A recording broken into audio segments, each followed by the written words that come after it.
ಕ್ರೈಸ್ತ ಜೀವಿತದಲ್ಲಿ ಕಷ್ಟಗಳು ಬರಬಾರದು. ಕಷ್ಟಗಳು ಬಂದರೆ ನಾವು ದೇವರಿಗೆ ವಿರೋಧವಾಗಿ ಏನೋ ತಪ್ಪನ್ನು ಮಾಡಿದ್ದೇವೆ ಅಥವಾ ಸೈತಾನನು ಹೋರಾಡುತ್ತಾ ಇದ್ದಾನೆಂಬುದಾಗಿ ಅಂದುಕೊಳ್ಳುತ್ತೇವೆ.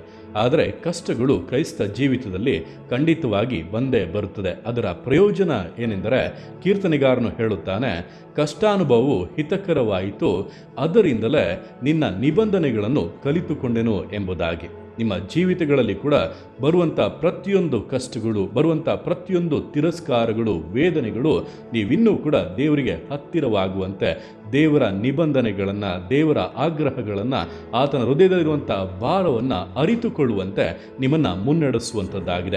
ಆದ್ದರಿಂದ ಕಷ್ಟಗಳನ್ನು ನೋಡಿ ಕುಂದಿ ಹೋಗಬೇಡಿ. ಕಷ್ಟಗಳು ಎಷ್ಟೇ ದೊಡ್ಡದಾಗಿದ್ದರೂ ಕರ್ತನು ಅದೆಲ್ಲವುಗಳಿಂದ ನಿಮ್ಮನ್ನು ಬಿಡಿಸುತ್ತಾನೆ. ಆದರೆ ಅವುಗಳ ಮಧ್ಯದಲ್ಲಿ ನೀವು ಕಲಿಯಬೇಕಾದನ್ನು ಕಲಿತರೆ ಖಂಡಿತವಾಗಿ ಜೀವಿತವು ಆಶೀರ್ವಾದಗಳಲ್ಲಿಯೂ ಮೇಲುಗಳಲ್ಲಿಯೂ ಸಂತೋಷ ಪಡುತ್ತದೆ.